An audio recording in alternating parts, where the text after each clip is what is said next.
합독하고 우리 봉헌기도 올리도록 하겠습니다.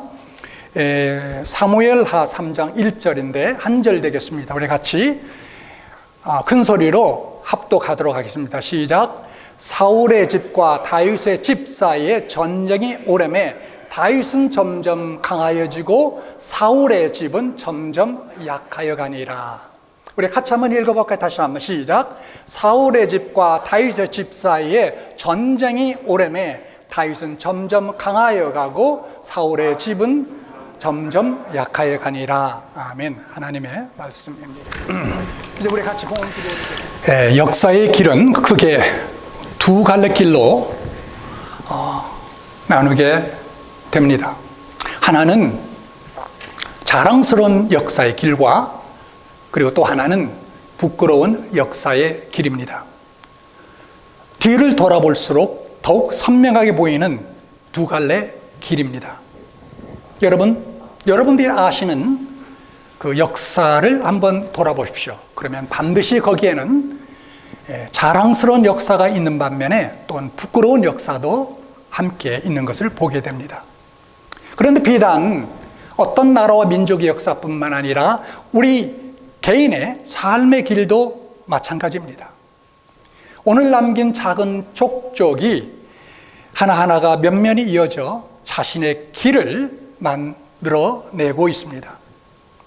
사람은 누구나 다 융성하기를 원하고 그리고 또한 부강과 성공을 소원합니다. 그런데 어떤 이는 영광되나 어떤 자는 욕되며 어떤 사람은 융성하는데 또 어떤 사람은 쇠퇴하여 지기도 합니다. 보이지만 내면을 자세히 들여다보면 거기에는 반드시 그렇게 될 까닭이 내재해 있는 것을 우리가 알 수 있습니다. 우리는 서글픈 마음과 애석한 마음을 갖게 하는 오늘 본문을 통해서 그 교훈을 절실하게 알 수 있습니다. 바로 두 사람, 다윗과 그리고 사울입니다.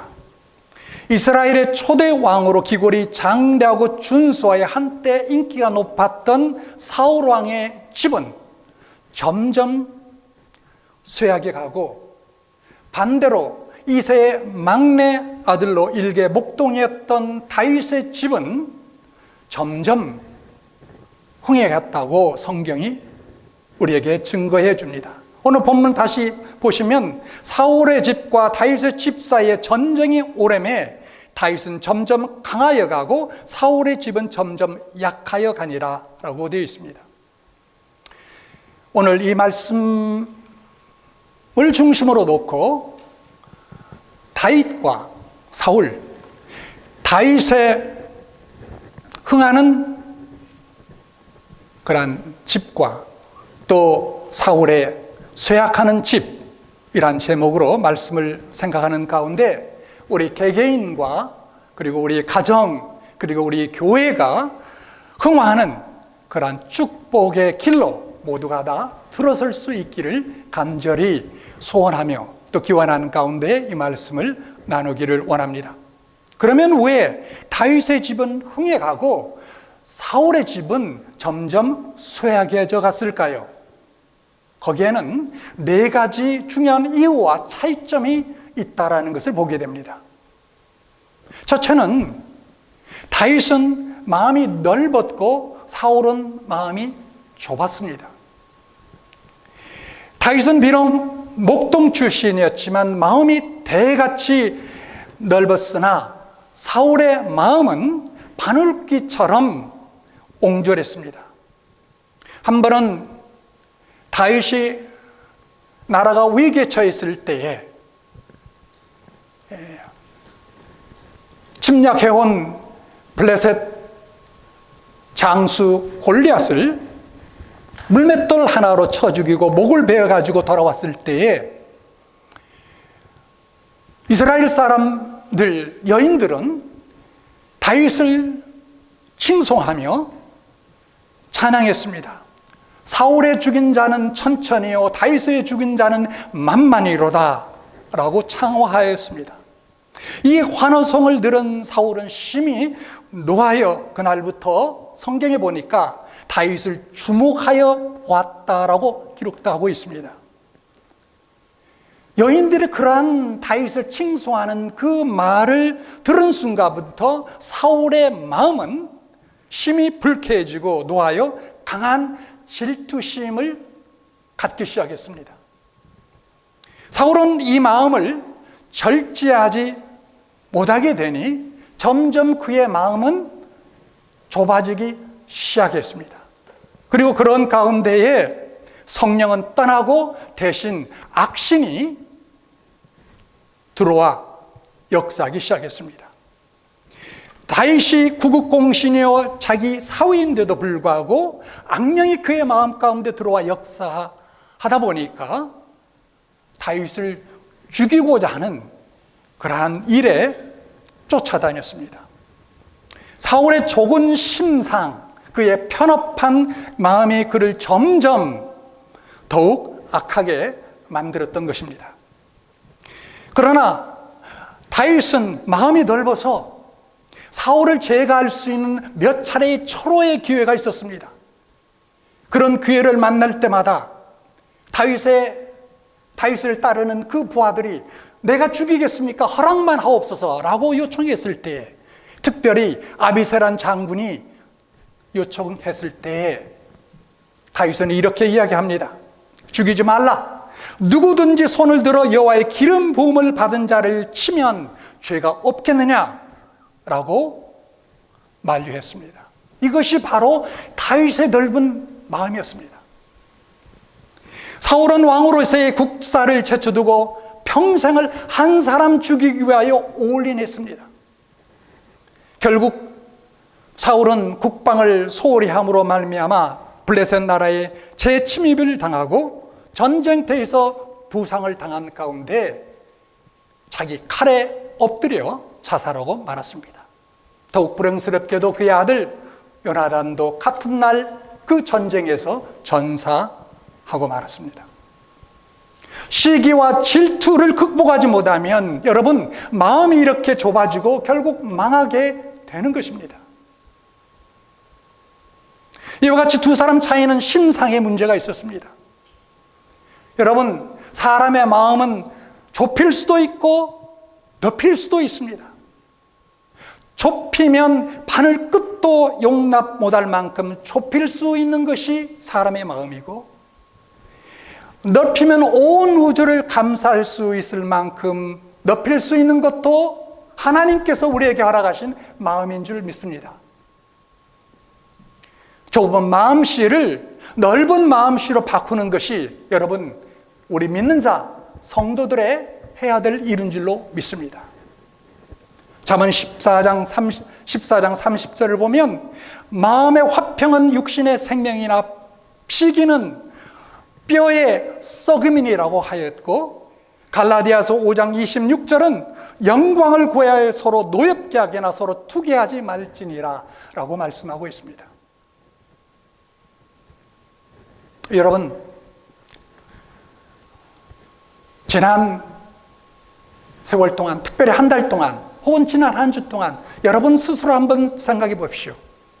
여러분의 주위에 어떤 분들을 놓고 시기하고 혹은 질투하는 마음 가운데 합당치 못한 말이나 행동을 취한 적은 없는가?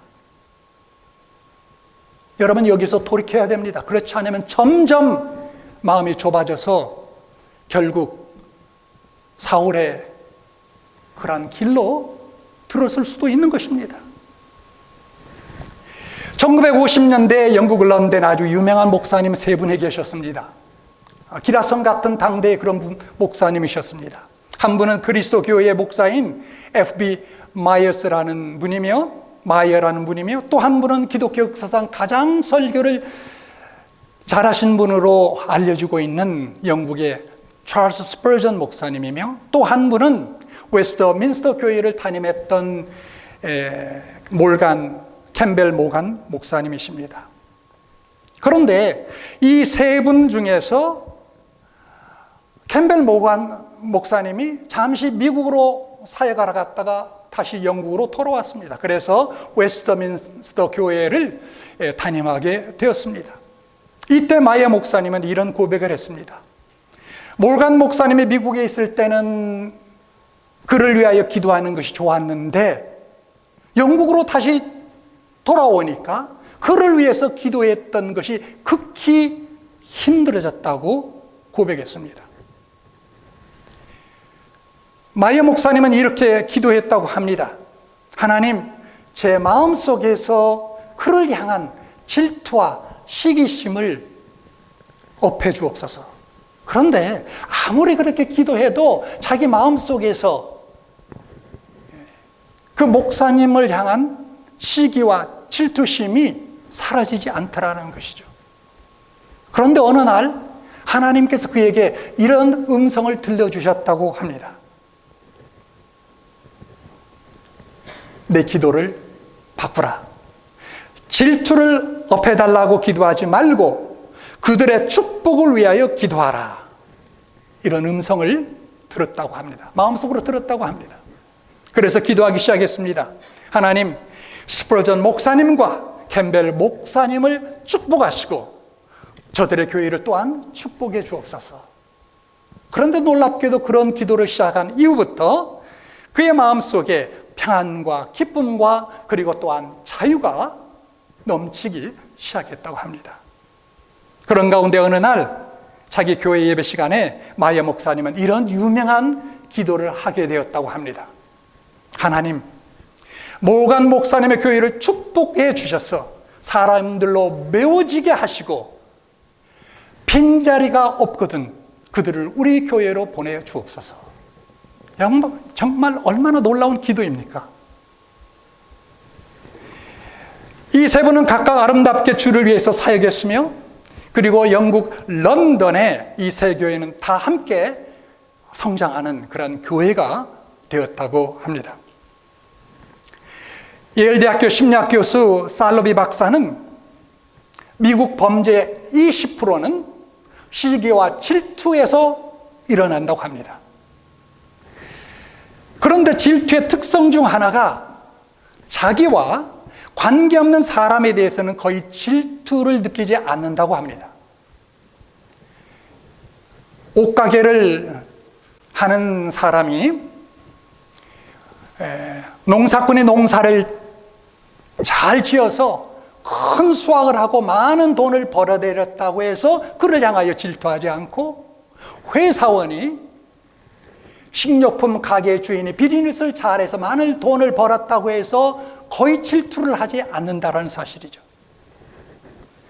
그러나 여러분, 동일 분야에서 경쟁 관계에 있을 때는 질투가 일어난다고 합니다.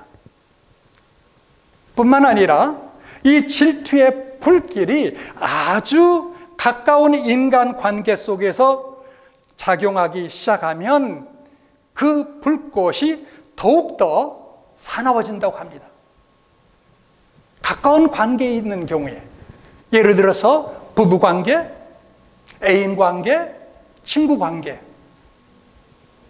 또 뭐 교회라고 칠 것 같으면 교우관계, 이런 관계에서 질투의 불꽃이 일어나면 그 불길에 화상을 입게 되는 일들이 벌어진다는 것이죠. 그런데 이 질투의 10중 8구는 열등감에서 출발한다고 합니다. 그렇게 보면 열등감은 여러분 폭탄의 뇌관과 같습니다. 자신의 결함을 질투에 허용하는 사람은 그래서 불행한 사람이 되는 것이고, 자기의 결점이 많더라도 이 결점을 새로운 도약의 동기로 삼는 사람은 여러분 행복한 사람이 되는 거예요. 복 있는 사람이 되는 것입니다. 누구에게나 다 결점이 있고 결함이 있습니다. 그러나 그 결점, 결함을 내가 어떤 동기로 사용하느냐에 따라서 복 있는 사람 아니면 복 없는 사람이 되는 것입니다. 사울의 마음이 좁아져서 시기심과 질투심에 사로잡혀 헤어나지 못하다가 결국 쇠하여 져서 망했고, 다윗은 마음이 넓어져서 점점 흥해 갔습니다. 여러분, 마음을 넓히십시오. 그래서 질투 시기에 사로잡히지 않게 되기를 바랍니다. 그런 마음이 들 거랑 질투 없애달라고 기도하는 것보다도 하나님, 저를 축복하기를 원하오니, 축복 기도를 하오니 축복해 주옵소서, 그렇게 축복 기도하세요. 그러면 그 축복이 사실상 여러분에게 주어지는 것입니다. 여러분에게 오는 거예요. 마이어 목사님에게 일어났던 것처럼 그런 아름다운 기도, 하나님의 뜻 가운데 그런 기도를 하면 여러분이 평안을 얻습니다. 자유함을 얻습니다. 기쁨을 얻게 됩니다. 아무쪼록 다윗처럼 넓은 마음, 그 마음을 항상 유지하고 넓은 마음으로 더욱더 변할 수 있도록 하나님께 기도하시고 힘쓰는 여러분들이 될 수 있기를 간절히 바랍니다. 자, 둘째로 다윗은 겸손했고 사울은 뭐 했겠습니까? 겸손의 반대는 뭐겠습니까? 그래요, 교만했습니다. 다윗은 목동 시절이나 왕이 된 후에나 하나님의 은혜를 늘 잊지 않고 겸손했습니다. 다윗이 자기는 백양목궁에 거하면서 하나님의 법궤는 장막에 있음을 늘 죄송하게 생각하는 가운데 성전을 지으리라고 작정했습니다. 그런데 하나님께서 다윗아, 너는 전쟁을 통해서 너무나 많은 피를 흘렸지 않았느냐? 내 마음은 내가 알겠지만 너로서는 적합하지 않다라고 하시면서 오히려 그를 위로하고 그를 심상히 여겨서 축복하셨을 때에, 가상에 의해서 그를 축복하셨을 때에 다윗이 말하기를 주 여호와여, 나는 누구오며 내 집은 무엇이관데 나로 이렇게 이르게 하시나이까 하고 지극히 겸손한 태도를 보였습니다. 다윗은 빼앗겼던 법궤를 다시 찾아오게 되었을 때 그 법궤를 다시 회수했다라는 그것이 너무너무 기뻐서 많은 백성들, 군중들 속에서 덩실덩실 춤추며 기뻐했을 때에 그것을 못마땅히 여겼던 그의 아내 사울의 딸 미갈이 있었습니다. 그가 이렇게 이야기합니다. 방탕한 자가 염치 없이 자기 몸을 드러내는 것처럼 그 신복의 계집종의 눈 앞에서 몸을 드러내었도다 라고 하면서 자기의 남편 다윗을 비방하고 조롱했습니다. 이 말을 듣던 다윗은 어떻게 이야기합니까? 비웃은 미갈을 향하여 다윗은 이는 여호와 앞에서 한 것이라, 내가 이보다 더 낮아져서 스스로 천하게 보일지라도 내가 말한 바 계집종에서는 내가 높임을 받으리라. 여러분, 다윗은 이처럼 겸손했습니다. 또 다윗이 범죄했을 때 무명의 선지자 나단이 찾아와서 그를 손가락질하며 당신이 바로 그 사람이라 라고 책망하며 지적했을 때 다윗은 그 책망을 받아들이며 통회하고 회개했습니다. 여러분, 왕의 권위로 얼마든지 선지자 나단을 내칠 수도 있고 그를 투옥할 수도 있지만 그렇게 하지 않았습니다. 자신의 체면을 생각해서 변명하거나 숨기려 하지도 않았습니다. 오히려 무명의 선지자 나단 앞에 내가 범죄하였나이다 통곡하며 회개했습니다. 여러분 보십시오. 다윗은 이처럼 겸손했고 그리고 마음이 부드러웠습니다. 그러나 사울왕은 어떤 사람이었습니까? 사울왕 처음에는 무척 겸손했습니다. 무척 겸손한 그런 사람이었지만 이상하게도 놀랍게도 왕이 된 후에는 교만하고 완악해져서 누구의 말도 듣지 않았습니다. 다윗은 무명의 선지자 나단이 찾아와서 그를 지적했을 때 그의 앞에서도 무릎을 꿇고 회개했지만 사울은 사무엘 상하를 기록한 대선지자 사무엘 선지자의 간곡한 권유도 듣지 않고 고집을 부리다가 변명하면서 회개하지 않았습니다. 그러니 어떻게 됐겠습니까? 사울과 그의 집은 점점 쇠하에 갈 수밖에 없었습니다. 다윗은 그리고 그의 집은 점점 흥왕해 갔고 사울은 점점 교만하여 점점 쇠하여 갔습니다.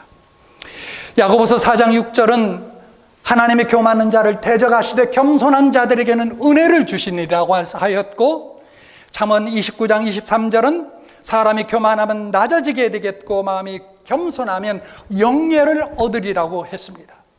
그 말씀대로 여러분 그렇습니다. 교만하면 낮아지게 됩니다. 교만하면 낮아지게 됩니다. 그러나 겸손하면 하나님께서 높이십니다. 이게 만고의 진리이며 하나님의 원리입니다. 아무쪼록 다윗처럼 마음이 넓을 뿐만 아니라 또한 겸손한 여러분 꼭 되시기를 주의 이름으로 축원합니다. 세 번째는요, 다윗은 용서의 사람이었고 사울은 복수심에 찬 사람이었습니다. 다윗의 마음은 대같이 넓어서 남의 잘못을 잘 용서하는 사람이었습니다. 그의 아들 압살롬이 바네가의 왕위를 빼앗고 아버지를 죽이려 했던 불효막심한 그 아들이 전쟁에서 죽었다라는 소리를 들었을 때에 다윗은 어떻게 했을까요? 여러분, 자기를 죽이기 위해서 반역을 저지르고 그리고 나라를 두 쪽 만들어 싸움을 벌였던 이 아들을 놓고 어떻게 했을까요? 그 아들이 죽었다는 소식을 듣게 됐습니다. 기뻐했습니까? 슬퍼했습니까? 맞습니다. 슬퍼했습니다. 그런데 문제는 그 슬픔의 정도가 과연 어느 정도였느냐라는 거예요. 성경이 이렇게 증가합니다. 그 소식을 듣고, 아들이 죽었다는 소식을 듣고, 내 아들 압살롬아, 내 아들 압살롬아, 내가 너를 대신하여 죽었었더라면 압살롬 내 아들아, 내 아들아 라고 대성통곡했습니다.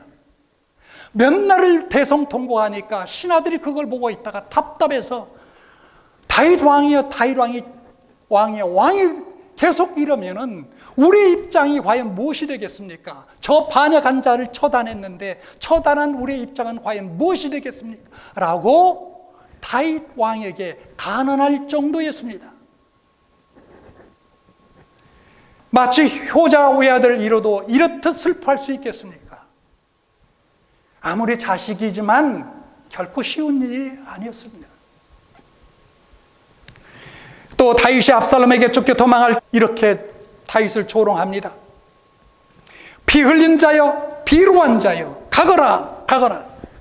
사울의 족속의 모든 피를 여호와께서 내게로 돌리셨느냐라고 돌을 던지며 그를 저주하였습니다. 다윗을 저주했습니다. 이때 다윗은 피난길에 자기 부하를 시켜 얼마든지 그 시므이를 처단할 수 있었지만, 그러나 그렇게 하지 않았습니다. 하나님의 은혜 역사로 반역이 제거되고 다시 회복됐을 때, 그리고 다윗 왕이 다시 궁궐로 돌아오는 길에 시므이라는 작자가 나타나서 무릎 꿇고 잘못을 구하며 용서를 구했을 때에 다윗은 그를 용서했습니다. 넓은 마음으로 용서해주고 복수하지 않았습니다. 여러분, 이것이 바로 다윗과 그의 집이 흥왕하게 되는 이유였습니다. 그러나 사울은 마음이 점점 좁고 완악하여 걸핏하면 사람을 파리 목숨 알듯 죽이고, 심지어 하나님의 종인 제사장들을 다윗을 살려주고 자기에게 거짓말했다고 해서 무려 85명의 제사장들을 학살해버리는 그러한 사람이 되었습니다. 심지어 자기 아들 요나단까지도 자기 말대로 안 했다고 칼로 쳐 죽일 뻔한 일이 일어나기도 했습니다.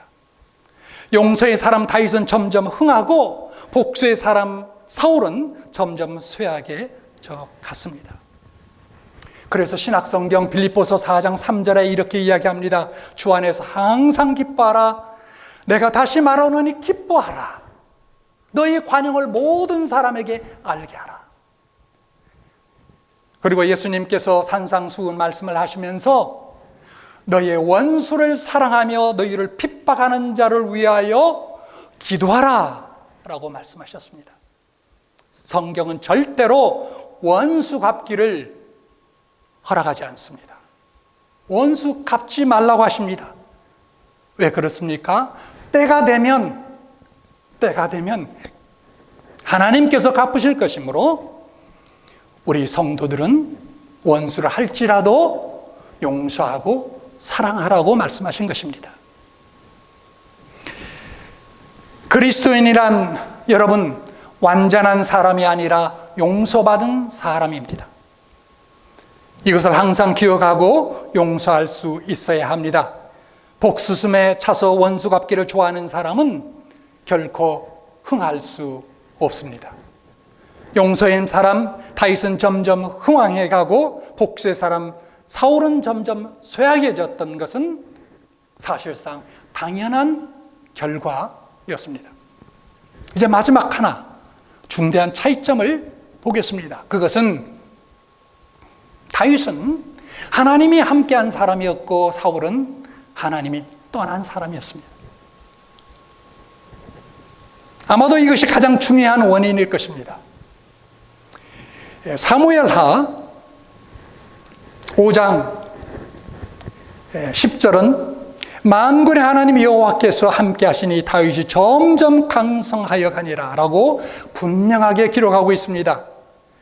다윗은 하나님이 늘 함께 하심으로 말미암아 환난 속에 있을지라도 정말 이상할 만큼 다윗은 흥왕해 갔습니다.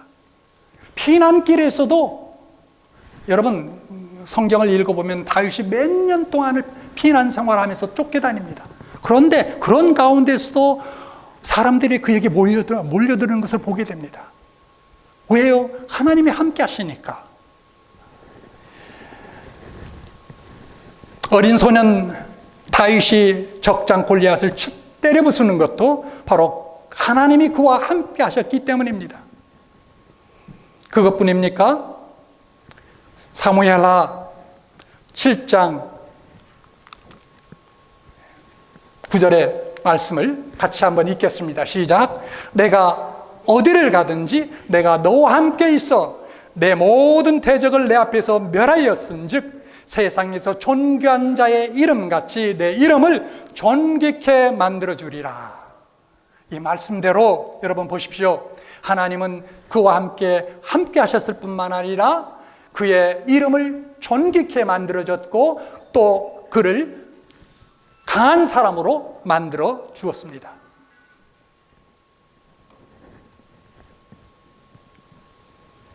여러분, 하나님께서 다윗과 함께 하심으로 강하게 될 뿐만 아니라 그의 이름을 존귀한 이름으로 만들어 주었다. 여러분 한번 생각해 보십시오. 여러분 주위에 사울이라는 사람의 이름을 들어본 적 있습니까? 저는 없습니다. 눈을 씻고 찾아봐도 사울이라는 사람의 이름은 없습니다. 그러나 반면에 다윗이라는 사람은 어떻습니까? 많습니다. 왜 그럴까요? 바로 이것입니다. 다윗이 하나님과 함께 하기를 원했고 하나님 뜻대로 살았고 하나님께 순종했고 하나님을 사랑했고 하나님을 최우선순위로 살았기 때문에 하나님께서 저와 함께 하신 것입니다. 그러므로 하나님께서 함께 하심으로 말미암아 저는 흥하고 날마다 흥하게 됐고 그리고 그의 이름을 하나님께서 존귀케 하셨는데 자그만치 그의 당대에 이를 뿐만 아니라 심지어 오늘날에 이르기까지 다윗의 이름은 세계 만방에 알려졌고 많은 사람들이 그의 이름을 따서 자기의 이름으로 만드는 그와 같은 놀라운 일이 일어나게 된 것입니다. 여러분 보십시오. 요셉이라는 사람도 보십시오. 그는 종살이 할 때나 감옥 생활을 할 때나 애굽의 총리가 되어 살아갈 때에 하나님이 함께 하셨으므로 점점 흥왕해 갔습니다. 그러나 사울은 하나님의 말씀에 불순종하고 하나님의 종들의 말씀을 가볍게 여기고 귀담아 듣지 않고 회개치 아니하므로 결국 하나님은 그를 떠나고 그를 버리고 말았습니다. 그런 결과 악신만 역사하여 시기심과 질투심만 작동하고 복수심만 가득 차올라 왕임에도 불구하고 사냥개처럼 한 사람을 잡기 위하여 그 높은 영광스러운 직책을 받아 염려두지 않고 꽁무니를 따라다니며 결국 영적으로, 정신적으로, 감정적으로 완전히 피폐한 사람으로 전락해요. 망하게 되었던 것을 우리는 바로 하나님이 기록한 성경의 역사를 통해서 보게 되는 것입니다. 이게 얼마나 여러분 불행이며 비극이 되겠습니까? 오늘 말씀을 맺고자 합니다. 그러므로 여러분 어찌하든지 하나님을 믿고 의지하며 순종함으로 하나님 편에 서시고 마귀 편에 서지 않게 되기를 바랍니다. 시기를 버리고 넓은 마음을 갖도록 하여 항상 겸손한 사람이 되어 복수가 아니라 용서의 사람이 되시기를 바랍니다.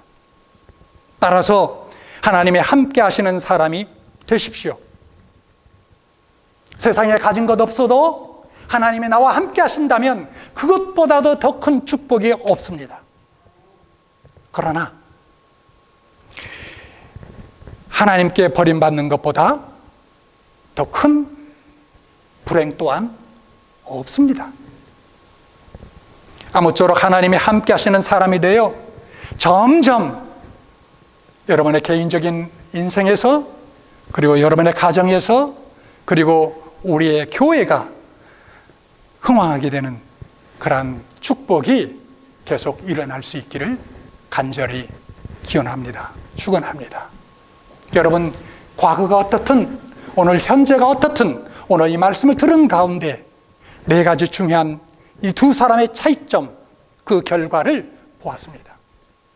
넓은 마음 가지십시오. 겸손한 마음 가지십시오. 용서의 마음 가지십시오. 그런 가운데 하나님이 언제나 함께하는 가운데 전화위복되며 반전의 역사가 여러분의 인생과 가정과 모든 일에 일어날 수 있기를 주님의 이름으로 간절히 축원합니다. 기도하겠습니다.